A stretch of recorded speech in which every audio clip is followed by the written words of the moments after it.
Hello, everyone. Welcome to another episode of the Go Ham Podcast, the podcast where I bring in my mutuals, my friends, and my peers to be in my shoes and just go ham about the topics that they are passionate about. This episode, I am here with another special guest. Please welcome Aiyetoro. Hello. Hi. How are you? I'm doing well. Just existing in this darkest timeline we're living in. Yeah, totally. How's COVID been treating you?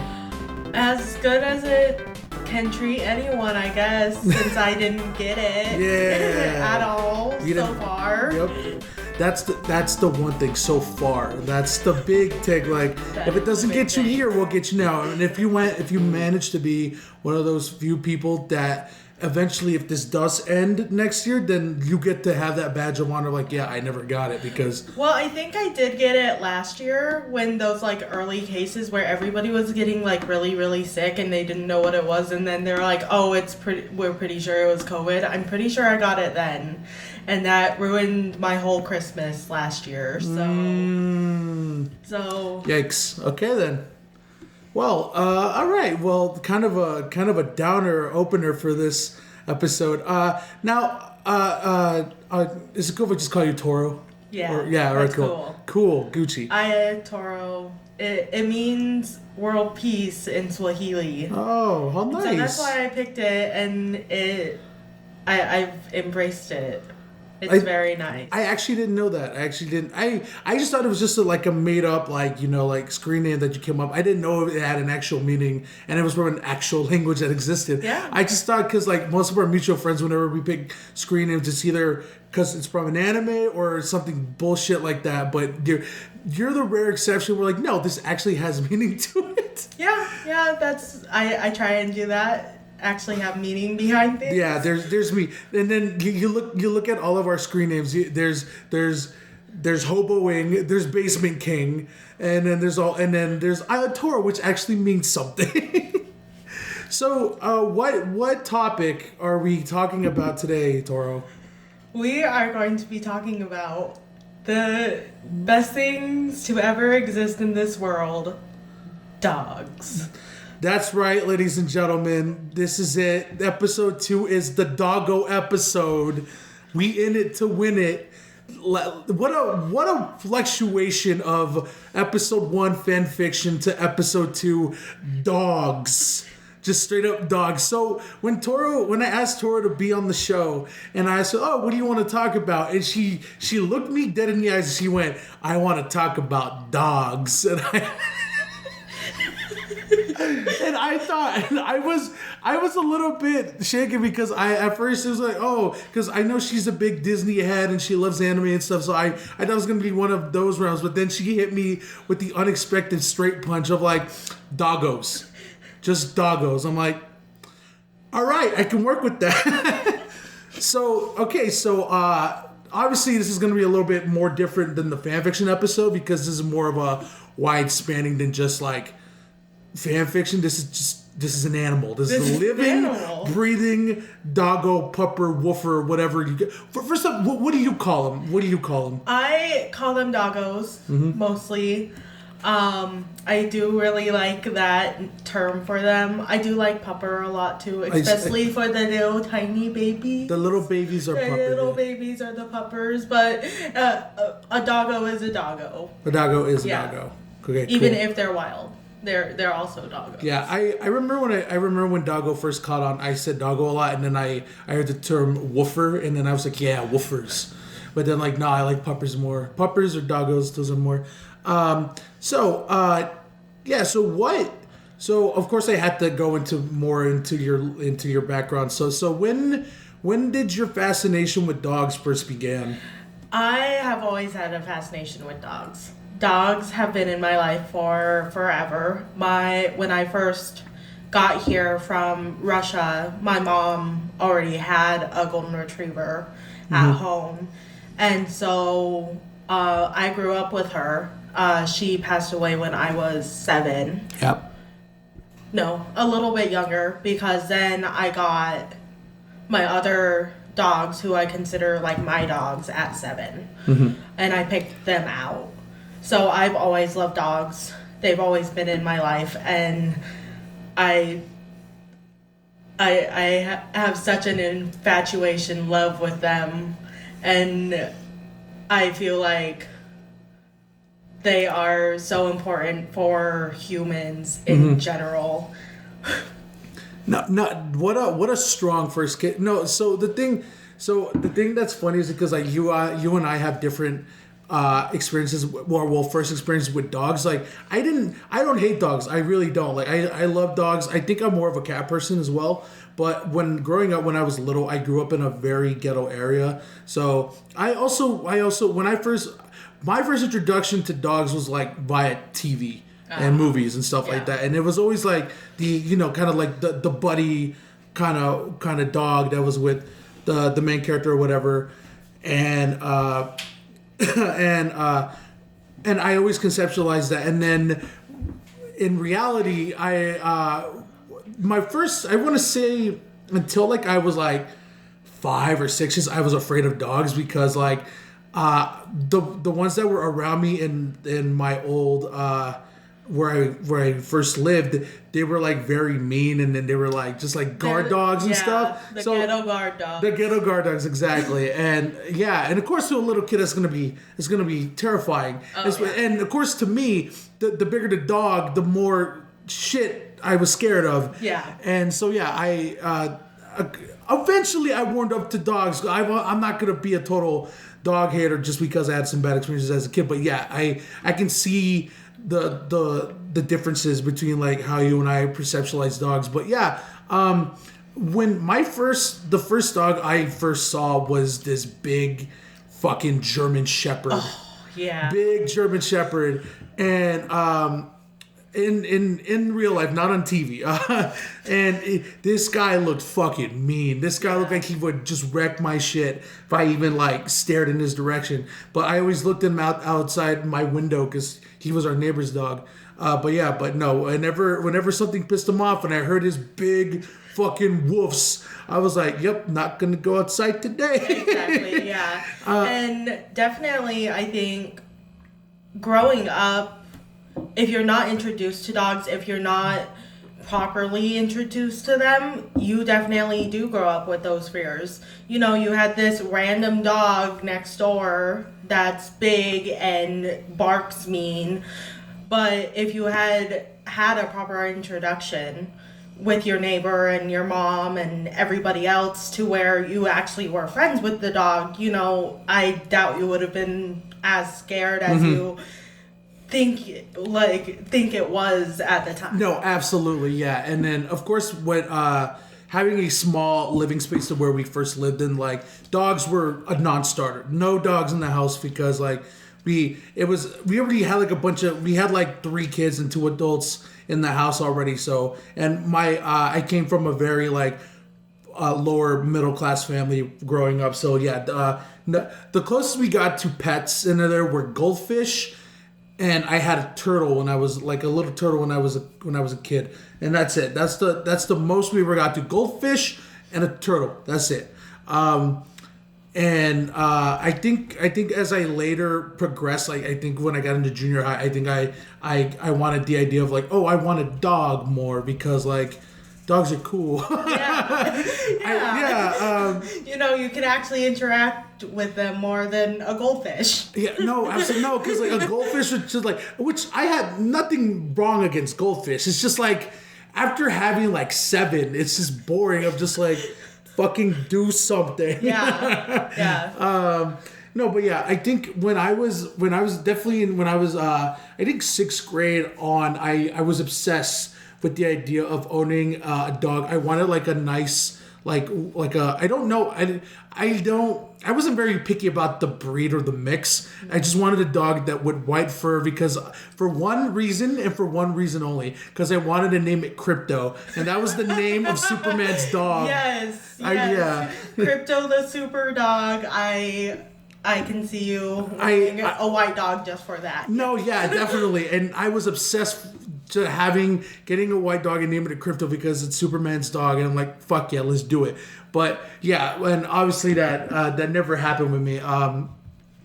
And then after that, like the closest I ever came to owning a dog was when my cousin, he got his first dog, and then he lived with us for a while, a couple of years ago, and then I would have to take care of her. I forget what mix she was, but her name was it was his. He took care of the dog, but his sister got him, and her name it was a she, and she was named Sirius after Sirius Black. Oh, okay. Yeah. Okay. No. Yeah. So yeah.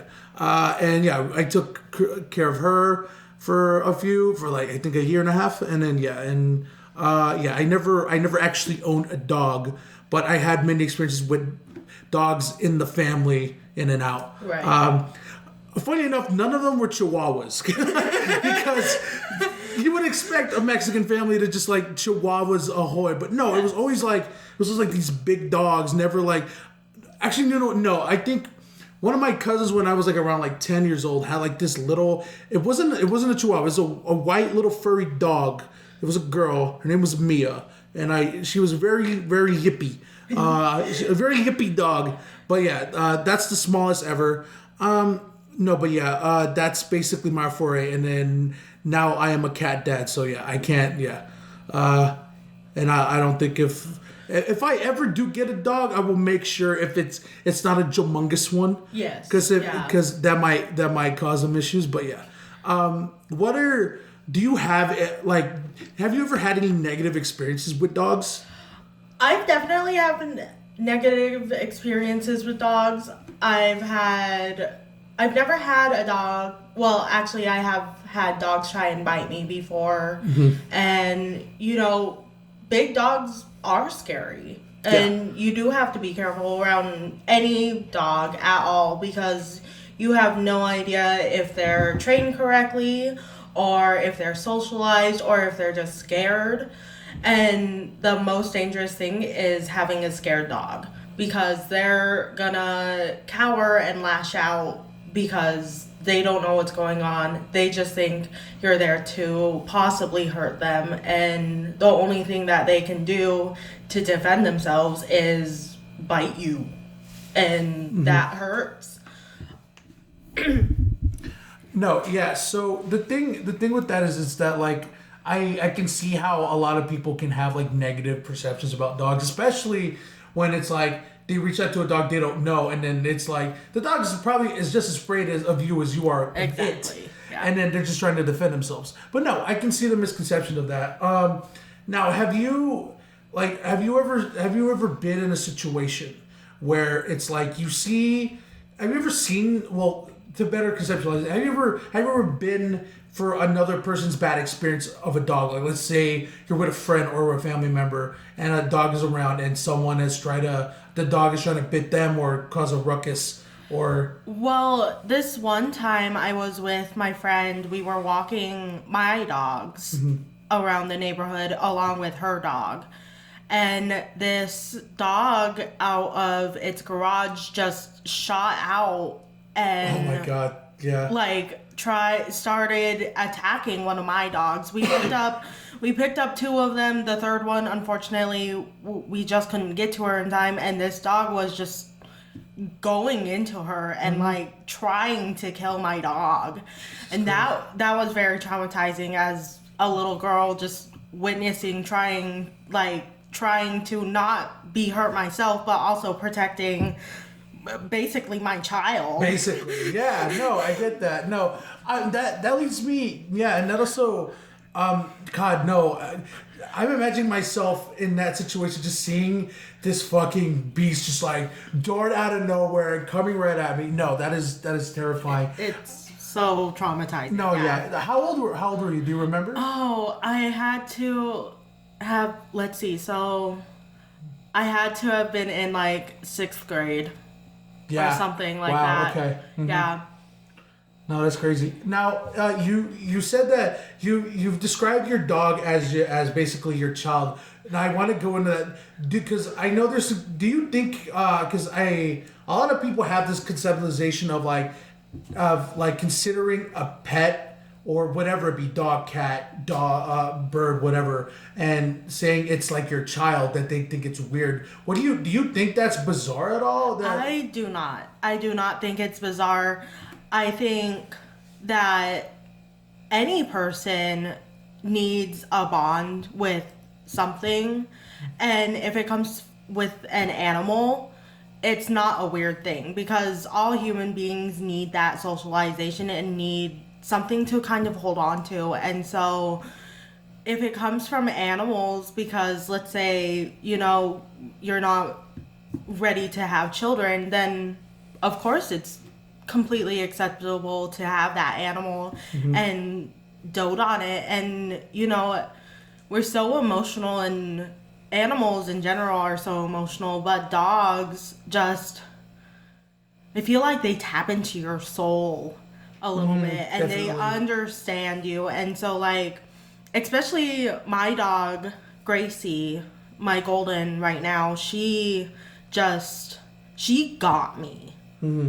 And so when we first got her, you know, she was a puppy, and I ended up, you know, having fun with her, giving her treats, like taking her to the park and everything. But, you know, when I was upset, she was the first one there. She always knew. She could always tell. And even she was always there for me. And I think pets bring that bond to you before you do start having children. I agree, yeah.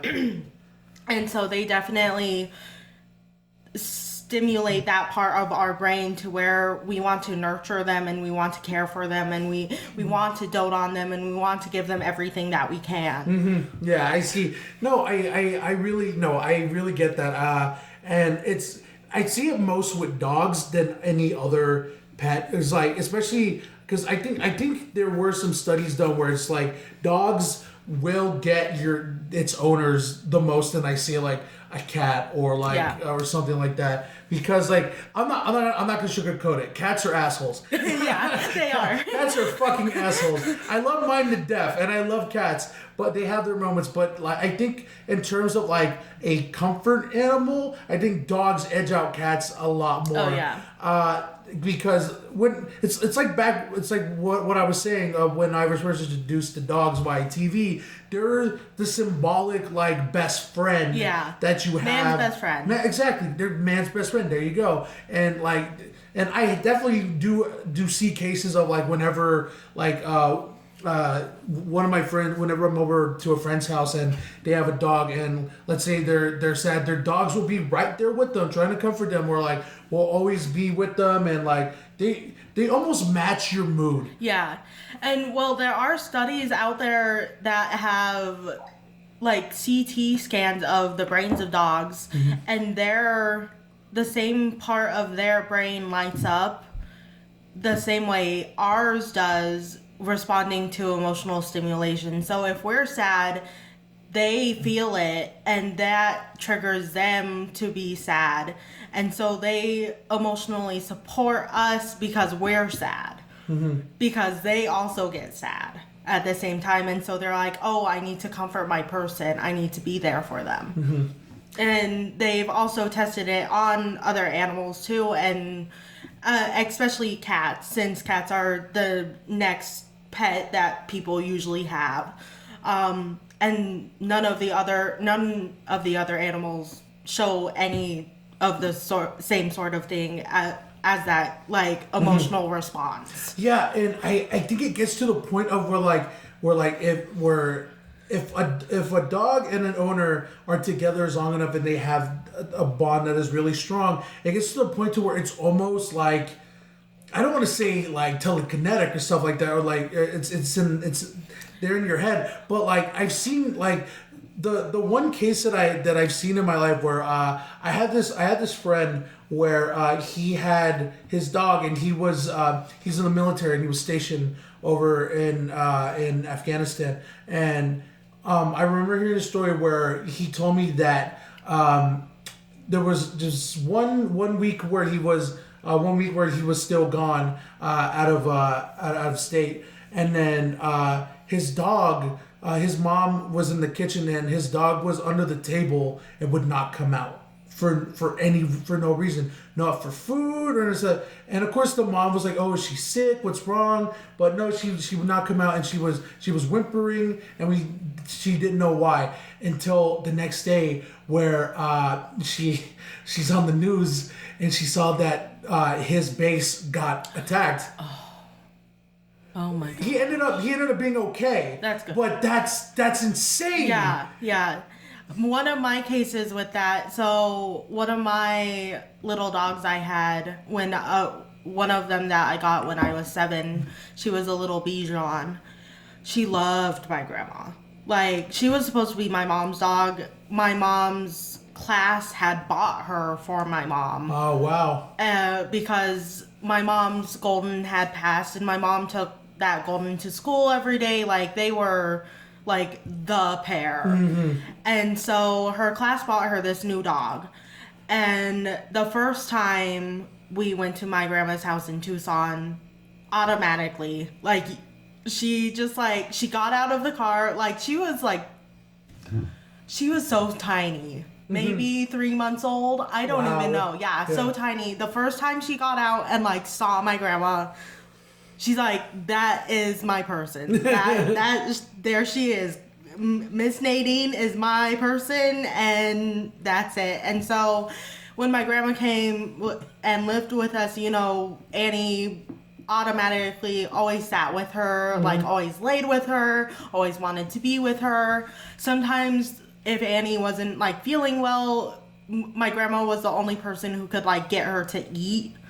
And my grandma would be like, yeah, you have to feed her on the chair to get her to eat. And then she wouldn't eat for us. And then my grandma was like, oh, here you go. And she would eat. But when my grandma passed away, it was really odd. You could tell Annie was not okay. Yeah. She was very sad, depressed. And at that time when my grandma passed away, she didn't live with us. Mm-hmm. And so she saw my grandma about a week prior to my grandma passing away, and Annie was just heartbroken. And a couple months later, Annie passed away. Oh, wow. And it was classified as a sudden death in a dog. And there are few to no cases of sudden deaths in dogs. That's insane. And my mom swears, and we're both Christians, so she swears to God that Annie left a couple months after my grandma to go be in heaven with my grandma.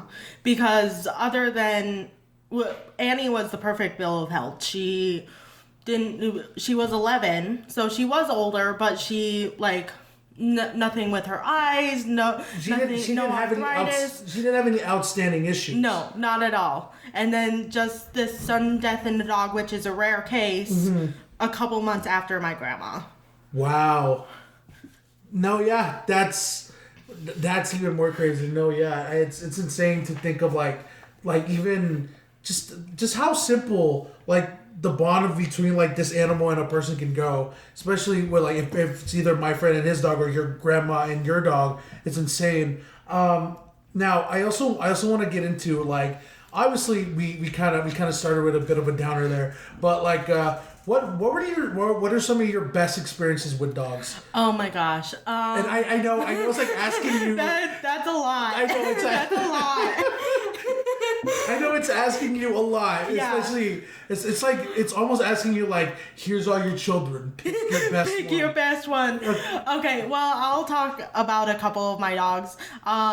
There was Bear, so he's the one who I actually picked out when I was 7. Mm-hmm. My mom took one of my mom's friends from school was like, hey, like, I heard this one lady has some dogs and I wanted to go see them because she was a big like rescue person. Mm-hmm. And so she liked to take in dogs. And so my mom's like, okay, like, I guess we'll go with you and stuff. And, you know, like I said before, her golden had passed and she was kind of ready to start looking for other dogs, but at the same time, she was, like, still wary about it. And so we go to this house in South Phoenix. Mm-hmm. And there were hundreds of dogs in this house. Wow. I'm not exaggerating. It was awful. And so, like, we come through the door, and immediately, like, to our right, there was this pen of, like, puppies. And so I'm like, oh, puppies. Like, I'm 7. So I'm like, oh, of course I want to look at the puppies. Yeah, puppies. So I go in the pen, and this one little brown little dog, like, goes through my legs. I'm like, pick him up. I'm like, I want him, Mom. and she's like, we don't want another dog right now, like, maybe later. And, like, I was kind of bummed out, and we went and, like, looked at the other dogs there and stuff, and eventually my mom's like, I guess we'll take that one, Leia. And she ended up actually picking a second dog for herself, too. So we actually got 2 dogs when she didn't want any. And so, I named him Teddy Bear because he was a brown little puppy. And I'm 7. And so, we took the dogs home, He was my favorite little boy. He was this bundle of just fluff. He was really timid, really nervous. He was taken away from his mom too early. And so he definitely didn't have the confidence to be on his own. And the story of that, the second dog that we got, we ended up giving her back, and then that lady disappeared. Well. And so we never saw her. We never saw that lady again or anything. And so then a couple months later, it was Christmas. That's when my mom got Annie, our Bichon, and so we had Bear and Annie. But Bear was my special little guy. I loved him. And he did not like me. Oh. He did not like me. And I think it was because I was just too young, and I pushed him into trying to do things with me when he really wasn't ready. Yeah. And so it definitely deterred him from me. He was never mean to me. He never tried to bite me or anything like that. But he just he's like, I'd rather not hang out with you. He was with us for 14 years, which is really long, honestly. Of course, little dogs do end up usually living longer than bigger dogs, but 14 years is still an old dog. Yeah. And so, especially when he got older, he got nicer towards me. He would always lay on the couch with me and hang out with me, and he liked my mom more, and he was a little glutton. He loved to eat. He would eat anything. And so, he was my special little guy. And then, so we got Gracie, my golden now. She was 5 months old. And so my cousin breeds golden retrievers in California. She is a reputable breeder. She is AKC certified, and she has lineages of all of her animals, and all the animals are AKC registered. Gracie is. And so we got Gracie when she was 5 months old, a year after, I think it was my sophomore year. Yeah. It was my sophomore year is when we got her. And so, as I explained before, it was immediate. I was the one kind of taking care of her, taking her out for walks, taking her to the park, and making sure she was all right. And at that point, little trying to be all master dog, I basically trained her too. And so she definitely, I think she's my soul animal. She gets me. I feel really bad that, we moved, and so Gracie's, and my mom tells me how Gracie's sad all the time, and whenever my mom has me on speakerphone or FaceTime, Gracie will look at her that's voice and like will come over. Yeah, and like, I know that voice. Yeah. Where's she at? And she always still, if she hears something, like she'll look at the garage door like, oh, is that is she coming home? Mm-hmm. And so, yeah, so Gracie is definitely my soul pet. Okay. I love her. She's just the sweetest thing. What's the name of the other one beside Gracie? Oh, yeah, so Tori is Gracie's mom. Okay. And so Tori, we got, my cousin retired her from breeding. She had 3 litters of 12 puppies each. So she has 36 puppies, all from the same dad. And, you know, she never lost a puppy. She was a fantastic mom. She was also an aunt to a lot of the other puppies. So if the mom ended up not being the best mom, Auntie Tori would come in and basically be a mom to the puppies. What a hero. And teach them like dog things. Dog things. Dog things. You know. And so we got Tori because my cousin, like, you know, even though my cousin's a reputable breeder and she has a strict guidelines of, you know, all of her animals and everything, she also understands that a dog's life shouldn't be too overwhelming, and that, you know, dogs do need to enjoy not having so many things happening around them. And so, like, Tori, she felt that it was necessary that Tori get a different family so that she wasn't overstimulated with puppies being born all the time and other dogs being around her. And so my mom offered to adopt her, and so we did that. And so it was really sweet, you know, reintroducing Tori to Gracie after 5 years and having them be together and everything. And so they're just like the little perfect pair that like waddle around. I remember when I first saw them when I first went to your mom's house, and like, oh, you get to meet my dogs. I'm like, oh, cool, dogs. And then like these 2 giant fucking Pokemon are at the door. I'm like, those aren't dogs, those are bears. They are huge, yeah. Humongous fucking animals. Well, they're not so tall, which is actually a trait in golden retrievers that unfortunately has been bred into them wrong. So whenever you have like a really tall golden retriever, their breeding's probably not the best because goldens are actually supposed to be pretty short and stout unless they're field golden retrievers. Field golden retrievers are gonna have more slender legs, but they're still not that tall. And so but they're big. They huge. did gain some weight. And so they are a little pudgy, so they look bigger than they seem, especially with all that fluff.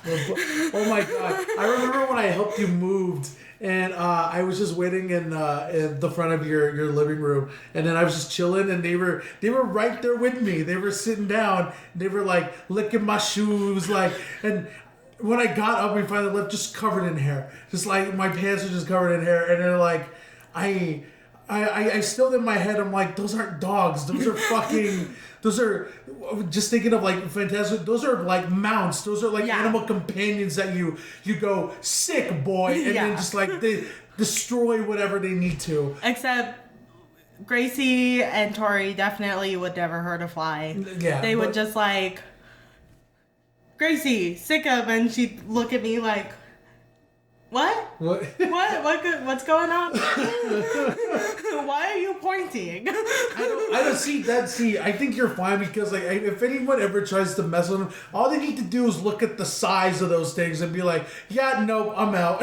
Yeah, a lot of people, if they're not familiar with dogs, if they're not like, if they don't know information about breeds and stuff, they would definitely look at Gracie and Tori and be like, oh yeah, I'm not gonna mess with her. Except like once you're like, oh, those are golden retrievers, you can be like, oh, they're not gonna do anything. Yeah, they were the sweetest dogs I've ever interacted with. Like they were really comforting. They were very curious, and I'm pretty sure they could smell the cat on me. So they were like, "Who are you?" And so they went up. They smelled me. They licked me. They wanted pets, and yeah, they were really nice. Now is the point where you're gonna hate me. Oh, cool. Because I have to put you in this position. I want to ask you, Miss Toro, which one's your favorite? Out of all the dogs you just explained, which one is your favorite? Oh God, I lean into the mic as you do it. It has to be Gracie. Oh shit! It has to be Gracie. Throw the rest in the garbage. Well, no, of course not. But as I explained, I think Gracie really is my soul animal, and a lot of people will explain how, you know, even if you have a lot of pets, either at one time or all across your lifespan, one in particular, even how much you love all of your animals and everything, one of them will always stick out to you. And so, like, my mom's golden retriever, when I was young, that was her soul animal. She loved Bear, she loved Annie, she loves Gracie, she loves Tori, but her soul animal was Cody. That first golden, there's no doubt. The perfect pair, as you explained. Yes, exactly. And, you know, my grandma's soul animal, even if she didn't realize it, I'm pretty sure was Annie. And so, so my grandma grew up on a farm and a ranch, and she had horses and everything, but she never talked about her animals in a way of, she cared for them, but yet she still had to be a farm person. And unfortunately, farm people have to bear unnecessary difficult situations with animals that a lot of other people wouldn't think about. And so, and a lot of people will understand. So, you know, my grandma grew up where cats were feral. And you didn't like cats. They were just there to hunt mice. That's it. That's the only reason why you had a cat around. And little bastards. Yeah. Or as you better explained them recently, little house goblins. Yes, the little house goblins. But, you know, my grandma would have never allowed a cat in the house. And that's how my mom grew up. And honestly, when she said that I could have a cat in the house, and then we ended up getting two, that was like a miracle in itself. But, you know, you get two for the price of one, dude. Yeah. And so, but like, she grew up on a farm, whereas I grew up, you know, thinking cats belonged indoors and, you know, indoor pets and everything. So definitely that's very different. And so my grandma never really talked about her animals in more of a sense that I think of animals, like pets. And so I think Annie really, since she was older, and, you know, I think she finally got it with Annie. Okay. And so that's why I feel like Annie was more of her soul animal there. Now, leaning into more of you having to choose favorites or least favorites, do you have a favorite breed or favorite mix of dog? I love golden retrievers. Yeah. That's an obvious one. Yeah. So golden retrievers, I've always had golden retrievers. You know, my mom's friends have golden retrievers, and people would say that I'm like a golden retriever in my attitude and everything. And so definitely love golden retrievers. One of my next favorite breeds would have to be a Bichon. So when we first got Annie, you know, we had no idea what, like, we just knew she was an expensive dog. Yeah. And so Bichons are cousins to the poodle, And so they're just small white fluffy things with curly tails, and they're actually a really good family dog, and they are actually really sweet. And when you think of little dogs, you think yappy and kind of like snippy a little bit and stuff, and that comes with size, unfortunately. But Bijans really are very rounded out dogs, and I could see myself like in the future seeking out another Bijan for my family because they are really good family dogs, and sometimes big dogs aren't the best in certain situations, so like a smaller dog, I would definitely seek out another Bijan. All right, now I have to ask you, what mix or breed of dog do you just stay away from, or do you not like? I don't have any dog that I will not go around. I don't really care as long as that dog was brought out correctly and, they do show that they are, sociable and can handle humans. I'm perfectly okay with going to any dog breed at all. I don't have like a specific oh, I'm gonna stay away from that dog because of its breed. It's like it's discrimination in breeds, and that's definitely not. You can look at breeds. Yes, there are certain breeds that have been bred for bad things, and some of them, they do have really high instincts to where, as a dog owner and thinking of my life forward, I wouldn't want to own because I'm looking for a family dog. I'm looking for a dog that can be with my kids 24/7 and, be there and maybe not have some of the issues that some other breeds do.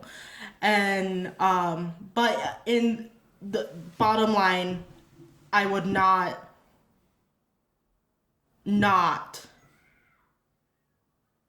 ever interact with a dog. Yeah. Okay. Yeah. I try to help you along there. Yeah. Do you think that people that do have like a least favorite or like just a breed of mix of dog that they don't want to mess with, are they in the wrong or? No, I don't think they are in the wrong at all. Like I said, I'm not perfect. I think of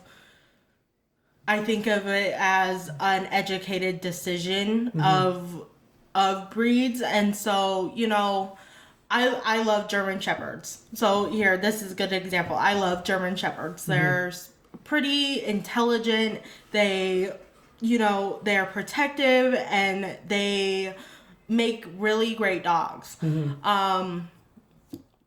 And I've seen German Shepherds where, there was a 3-year-old commanding it.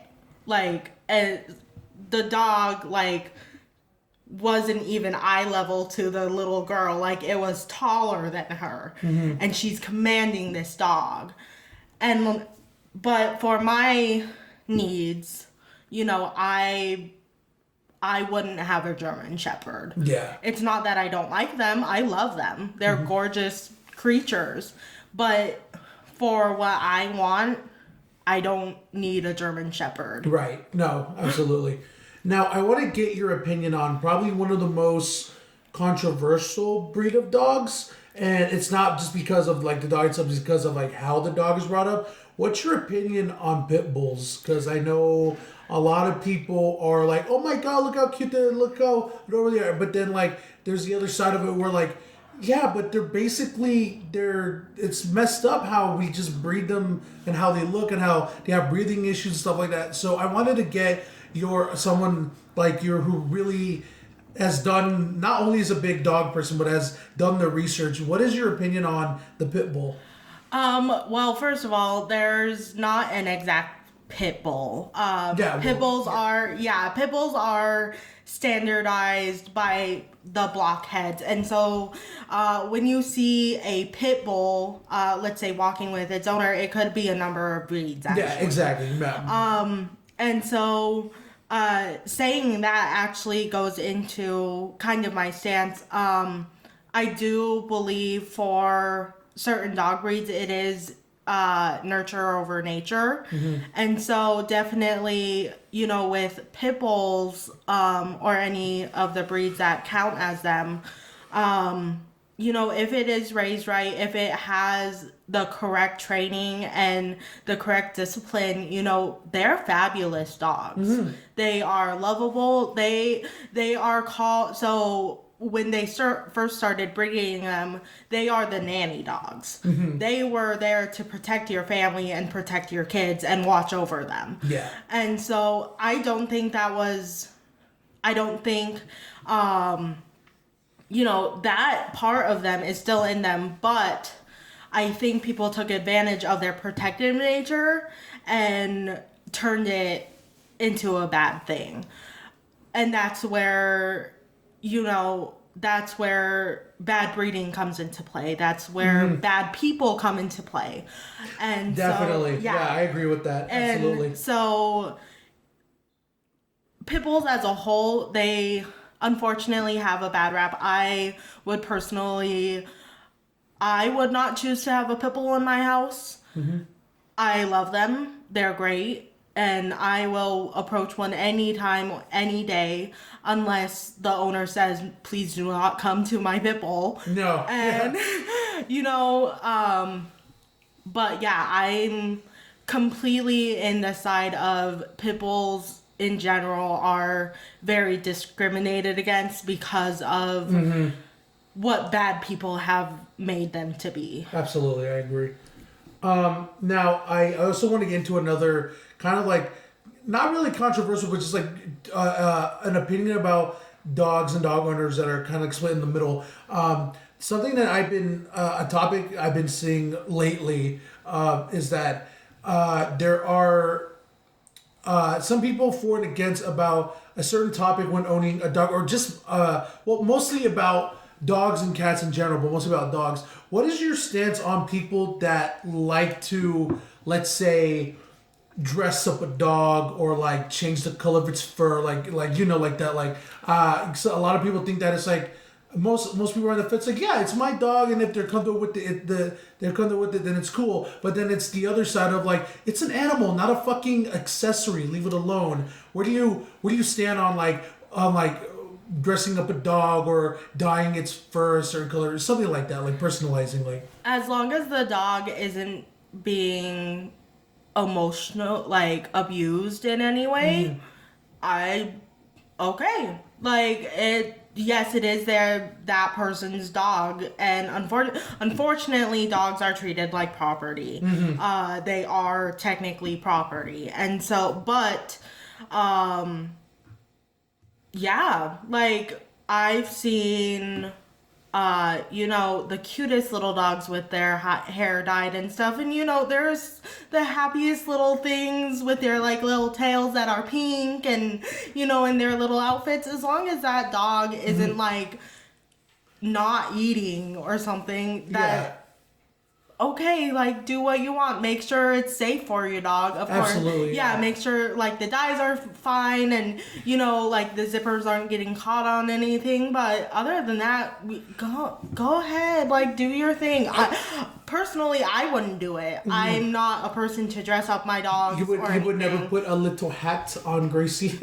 Well, I have done costumes because of Halloween. But it's not like everyday things where they have sweaters and everything, and I dress them up every single day.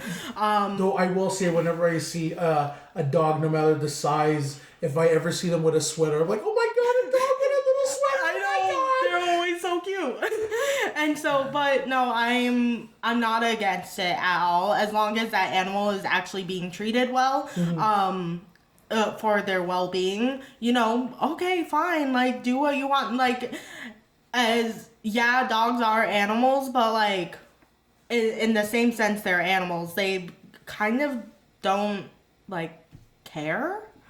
Like they're not aware as much as we are as like, oh, my fur's a different color, like I'm gonna look hideous or whatever.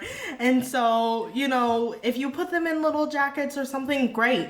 Some dogs need it. Yeah, I was about to say that. There's some cases where, like, I think the one case that you can argue with is the Chihuahua, where like if they don't without like where they need their little booties and their little coats, because otherwise they're out of their natural habitat, where like they're more into like warm climate change habitat, where if we didn't do anything about it, I would, as one of my friends put it, nature would take care of them very quickly. And so, you know, there is breeds of hairless dogs. So Chinese crested, for example, they have very little hair. So like they have tufts like kind of on their paws and then like maybe a little like mohawk. And usually like on their tail. But since they're hairless, they get cold very easily. And so, you know, if you do live in a cold place and you have a hairless dog, you're going to have to cater to what it needs, which is it needs more heat, aka it needs clothes or else it's going to die. And like, you know, we live in a very hot place, so, you know, our dogs, if we want to take them on walks and not burn their paws, we're gonna have to put booties on them. So there is, you know, I'm not okay, like I said that wrong. I'm okay with people perfectly fine with dressing them up and making them cute and everything, as long as the well-being of the dog in general is safe and secure. You know, if they're being fed, if they're in a loving home and they're actually being taken care of, you know, great, dress it up. You know, dogs are dogs. They're not gonna be like, oh my god, this outfit's hideous, I hate it. That's in an alternate universe that Toro wants to live in, that dogs can talk. Basically. And so, and I know that people are that are on the other side of that. They're like, the furthest it should ever go is a bandana. That's it. No hats, no sweaters, none of this bullshit. Well, and that's another thing. So, as I was explaining before, like my grandma, she was raised on a farm and a ranch. You know, those dogs don't need it, and you know, they work with bigger animals. Sometimes they're herding animals. They're going in foxholes. They're looking for rabbits and stuff. And you know, those dogs don't need it. And you know, their owners aren't. They don't have to do it. And so, but like, it's kind of a thing of, okay, like I'm gonna do me, you do you. Exactly. Like, everybody just do your own thing. I'm in the same shop as you are, of like, as long as the dog is cool with it and it doesn't affect their actual, like, if it doesn't affect them like medically or emotionally, then go do what you want. Exactly. Just don't be an asshole about it. Now I wanna do something a little bit fun and different with you. Okay. So what I have right now, I pulled up a personality quiz. Oh, yes. To see what dog breed you are. Yes. It's just, you can't see it, but Toro is like waving her hands up and down. She's so happy.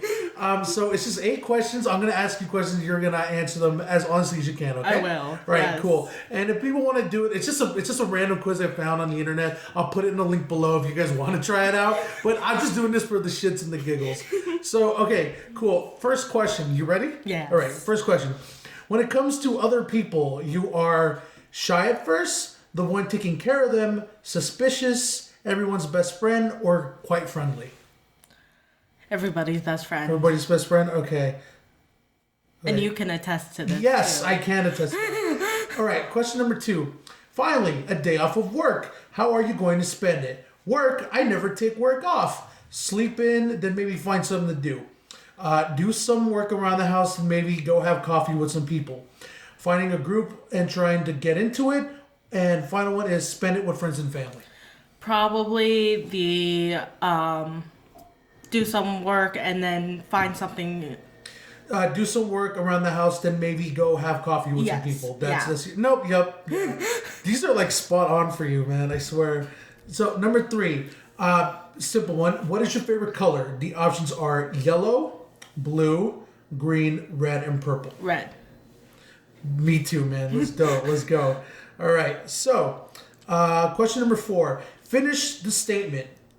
A day at work is lonely, boring, all you know, no problem, something I don't like. No problem. No problem. Okay. If your house were to burn down and you could only save one thing, what would it be? Your photo album, your work equipment, your expensive jewelry, the clothes on your back, you don't have time to save anything else, or whatever important is that you see first. Whatever is important that I see first. I would be too mind scrambled to be able to do anything else. All right. Honestly, me too. If I had a house burn down, my house burned down, I'd be like, get all the electronics, but wait, no. And Cat. What about my cat? Oh, the cat's a given. The cat's a given. Yeah. Anything living, I'm getting first. All right, question number 6. Wow, you play in a band. What part would you be in? The lead singer, or the manager, the guitar, keyboard, or the drums?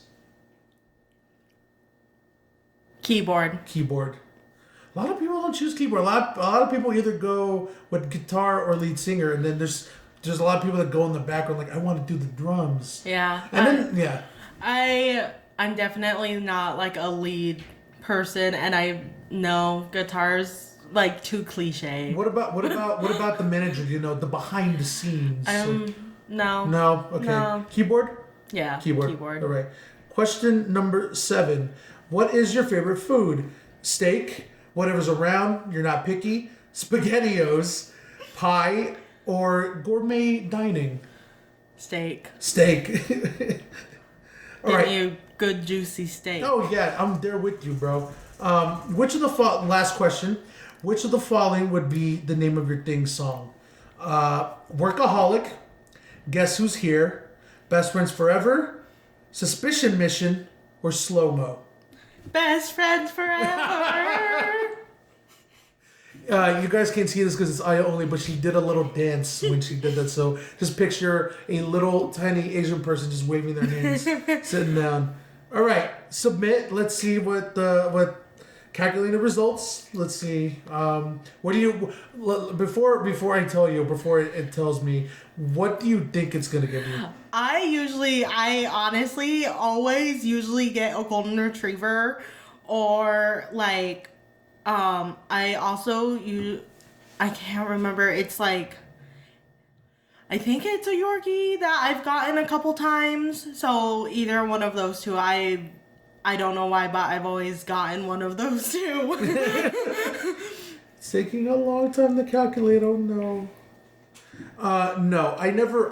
It's almost done. There we go. So, here we go. Get the result. You are a Scottish Terrier. Aww. Okay. The photos in there, but come on, ads. Look at the little Scottish Terrier. Which is really fun. So Bear was part Scottish Terrier. He was a mutt, but you could definitely tell he was part Scottish Terrier, or like a Schnauzer. So, okay. So here's the description that comes with it. When it comes to sniffing out the rats, you're the one for the job. You can usually tell the truth from a lie and have a good sense of who you can trust in life. You are kind of a loner too. You don't feel people are necessary to be happy. Like, if I am having an introverted day, then yes, I can see that. The trust people and stuff like that, the beginning part of that was like, pretty good. And then once it got to the bottom, it depends on the day. On the day, yeah, no. So you're mostly, whenever, are you one of those people that are mostly like, no, I need people around me? It just depends. I am a very big ambivert. Yes. which is not an extrovert, not an introvert. It is in the middle. So each day it could be one or the other. Or, you know, I have continuous periods of wanting to be introverted, and then I have continuous periods of wanting to be more extroverted. Mm-hmm. It can get very emotionally stressful. Wow, we got real with that. I love how she said all that, and then at the end of it, she just hit me with like a cheesy smile. I'm like, Jesus, that's how normal this is now. Yeah. We live in a society, I guess. Holy shit. What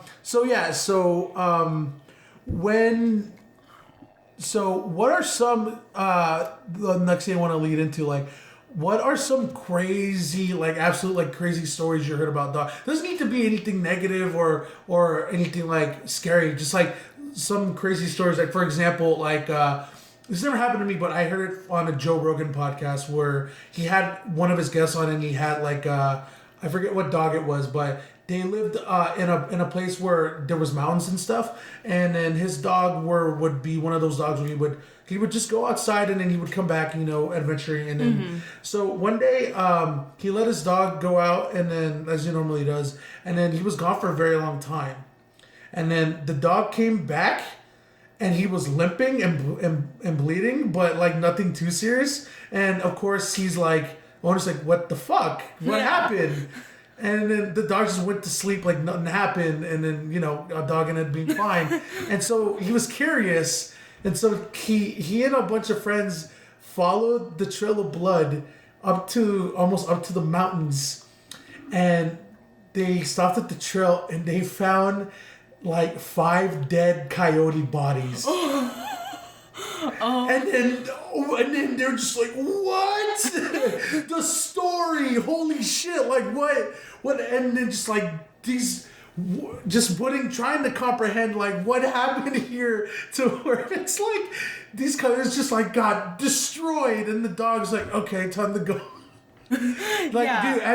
Do you have any stories of that? I have some personal ones, and then there's ones that I've heard of too. Mm-hmm. Let's do one and one. Yeah, okay. So the more personal one of my mom's good friends. So she had this chocolate lab, mm-hmm. and his name was Titan, and so that was her soul dog. Soul animal, yep. And so this one day she was in her backyard, and she tripped and fell in her pool and hit her head. Whoa. And so she was like face down too. What? So Titan comes out of the house, so he's like in the house already. He comes out through the dog door, and he jumps in automatically, and he pulls her by the cheek. Mm-hmm. And pulls her up so where she's like laying on the ground, and then she finally woke up, and you know she's fine now, but she still has the cheek scar from where he pulled her. But he like automatically knew that something was like going on. That's insane. Because like one of my mom's other friends who lived near her, like she's like he might have heard her splash into the pool, but mm-hmm. other than that, like, you know, she could have actually been swimming or something. Yeah, so, the fact that he knew the difference. Yeah, exactly. And, like, knew enough to be like, okay, she doesn't look right. I'm going to pull her up onto the grass. Yeah. The other one that, like, really resonates with me,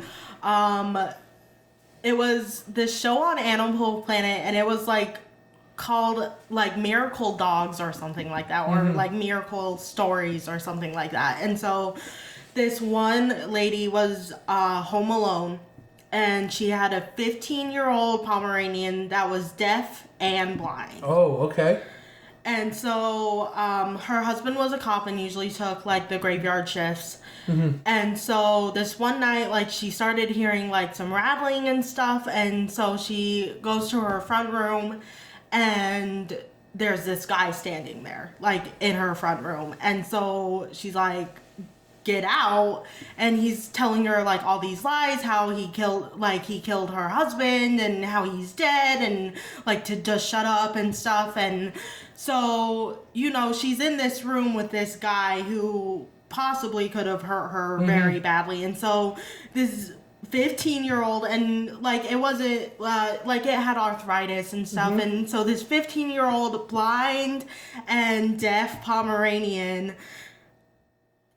came to the front room and bit the guy enough and like annoyed him enough by like scurrying around his legs and like nipping at him enough that he just left. Yeah, he's like, screw this. And like this dog had no idea what was going on, obviously. And so, like, after a couple hours, you know, the cops, like, came knocking, and they're like, oh, yeah, like, thanks to him, like, running out, we caught him and stuff, and he was armed and stuff. And so this 15-year-old blind and deaf little Pomeranian puffball annoyed this armed man enough to save her owner's life. Jesus Christ. Big things come in small packages, indeed. Yes. I guess small yippy annoying dogs have their place. Then like I love hearing the conscience of course there's stories of like oh, this German Shepherd just destroyed this guy or whatever the fuck, and then the conscience of that, like, this little yippy deaf old Pomeranian just annoyed this guy. I feel like a lot of people can resonate with that, to where like, of course you have the big strong people that work out and can get anything done, and then there's people on the other side of the spectrum where like, yeah, I just annoyed them enough and they went away. Yep. They just stopped caring. I feel like a lot of people can resonate with that. Okay, now, Toro, it comes to the point in the podcast where I do the reoccurring segment that I did with Danielle last episode, where I gave her a minute to basically go off about anything about the topic that she wanted to. I gave her a 10-second countdown, but I have a feeling you already know what you want to talk about, so I'm just going to give you 5, 4, 3, 2, 1, and then I'm go and press the clock. You have a minute to just go ham about whatever you want to. Okay. And just for editor's note for Michael, I finally have a name for the segment, and he's gonna roll his eyes, and I have a feeling you're gonna roll your eyes when I say the name. So the name of the segment is now called The Hot Minute. So there you go. the face palm from across the table. Okay. It fits me, doesn't it? It does. There you go. It really does. I can already feel the eye roll from Michael. From like, yeah, he's gonna hit me with the what the fuck. Everybody's gonna be like, why? Because it's my show. Fuck you. You want to do your own show? Do it your own. This is my fucking show. All right. Welcome to the Hot Minute, where I give my guests a minute to just go ham about whatever they want in the topic that we discuss. I'm going to give you a countdown. I'm going to say go, and you just go off, and I'm not going to interrupt you until I say stop, okay? Right. 5, 4, 3, 2, 1, go. Adopt, don't shop is valid, but you have to be conscientious about how you are going about it. Adopt, don't shop is obviously very important. You know, we do need to get animals out of the shelters, but I am a big advocate for correct breeding practices and preserving dog breeds. It's like preserving an animal who's going extinct, basically. And so preserving these dog breeds preserves standards and helplines that are crucial to making everything okay. And so if you need a specific dog, go ahead and get one, but do not go to a backyard breeder. Do not buy a puppy on Craigslist. Don't go to the mall. You're going to find a reputable breeder to get your little dog, whatever you might want it to be. Or if you're okay going to a shelter, go to your shelter. Save an animal today. Do it, yes.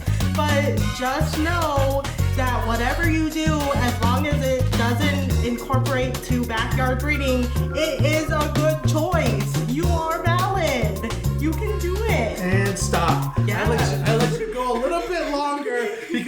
to get your point across, and I know Michael's gonna be like, bro, that wasn't a minute again. What the fuck?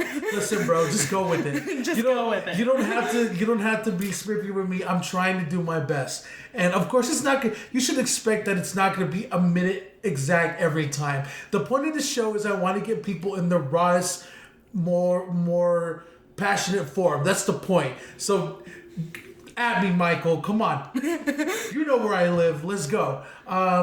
So yeah. So let's talk about what you just said, because I know a lot of people. Especially when I go online, a lot of people are like, adopt, don't shop. That's the biggest point of like don't go to any pet stores at the mall or whatever. Like, adopt. Let's get these animals out of these shelters, especially from kill shelters, and make sure like these animals are okay. Find nice families. But I never heard it from your coming from, where like it's okay if you want a specific dog. Like, I think you talked about this yesterday, and you brought out the point of the Obamas, where they had to adopt for a specific dog that was hyperallergenic, and also because they were moving into the fucking White House, so it couldn't just be any dog. So yeah, I never had those ideas in my head, or like from the other side of that. It was just the people of like just cramming it in your head of like, adopt, don't shop. You got to do our best, but then. Yeah, there are some valid points where like you have to get a sort of specific dog, especially if you have like an allergy to them, or you want a dog or something like that. So yeah, it's definitely very important. Adopt, don't shop is valid. I'm not discrediting it, but when people say that all breeders are bad and that you should just never ever go to a breeder ever because it's bad, that's the line. That's not true, because there are reputable breeders out there, like my cousin, and I know her friends who do breed reputably and have good dog genes and lines, and they can track, grandparents into grandparents into grandparents of these dogs that, they're doing what right. They're doing the breed justice. And that is when you have to be like, okay, the real enemy here are the backyard breeders. They are the people who don't care and just want profit. Whereas, my cousin explained it to me one time. She barely gets anything off her dogs. She sells her dogs for a lot of money, yeah, but all of that money goes straight back into breeding, preserving her dogs, giving them the best life that they can have. Yeah. And so, she gets profit off of it, but it's not a lot. It's not just spending money for her. And so that is where people need to be more educated. The real enemy here are backyard breeders and puppy mills. Puppy mills. Yeah. Exactly. It's not reputable breeders. They're not the bad guys. They're not the ones putting dogs into shelters. The backyard breeders are. The puppy mills are. Yeah. No, but yeah, that's definitely. I know that a lot of people are just like, they always heard the one side of the adopt, don't shop, but there are other people that are valid that they do have to shop for specific dogs, whatever the case may be. But yeah, do you have? We're nearing the end of it here. Do you have any final notes on, or any thoughts on dogs? It doesn't need to be anything specific. Just like dogs. Love your doggos. Hold them. Give them a little kiss for me. I love all doggos. I will pet all the doggos. I want to see all the doggos. Please just give them love and hold them tightly, because they are there and they love you so much, and we love them. Whenever I see you in that mode, I always remember when you, me, and Monty would go out to the parks, and then, or whatever, just outside. Remember when we could go outside? Yeah. Those are weird times. And then when there would be a person walking their dog or whatever, and then you would just stop and go, dog. Yep. Yeah. I point and say, oh, look at those dogs. There are dogs. Doggo. Yeah. And I now have other people doing it too, especially your friend and my significant other. You know, he also points out dogs now. Yeah, no, I know a lot of people that probably don't do it out loud, but they probably do it like in their conscious mind. Where whenever they're at work or like they're driving and they see a dog and they look and they go, dog. There's a dog. Yeah, and they smile for like a second. And I the funniest one I've ever heard was from a podcast I heard was this guy named Pat. He was or when he was live streaming, he explained that he was walking down the street one day and he was just like, you know, having a walk, and then he saw an owner walking a small little cute dog, and then he waved at the dog, and then, you know, and then the owner looked at him like, the fuck? Yeah. And then his immediate reaction, he didn't say this out loud, but his immediate reaction was, man, fuck you, bitch. I definitely do that. I wave to dogs, and people the owners look at me like, why are you waving to my dog? And then it's funny because then his initial reaction after fuck you, bitch is like, this is stupid. This whole reaction is stupid. This is stupid. And then he just leaves. And that's totally me. If I ever got caught like mostly whenever I see a dog and I wave at it, or like people were like, oh, do you want to pet him? Like, yeah, most owners are nice about that, but then there are the owners who are like, the fuck, bro? Like, yeah. Like, let me be weird, okay? Let me wave at the doggo and leave. That's it. I know. I am definitely the owner. I love when my Goldens get attention because they love it too. And so, you know, whatever attention they get, somebody waving at them or like coming to pet them, you know, it brings me joy because my dogs are happy. And that's another thing. You know, they're my children. I want them to be happy. Yeah.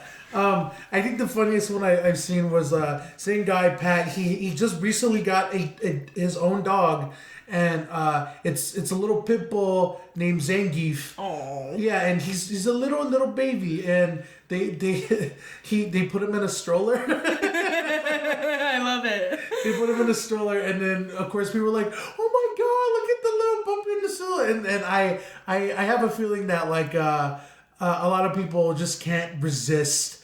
Especially when you're taking extra steps to make it even more cuter, whether it be put them in the stroller or if they have a little coat or whatever the fuck it be. I just feel like it's second nature of like whenever we're just living our lives and then we just need like a second of like warmth of like a smile and we see a fucking dog. Yes. And our reaction is like, pupper, or it's like doggo. Yeah, it's a dog. I feel like that's second nature to everyone. It doesn't matter who you are. You will always, whenever you see a dog, you will always, even if it's just for a little mini second, you would go in your head and go, dog.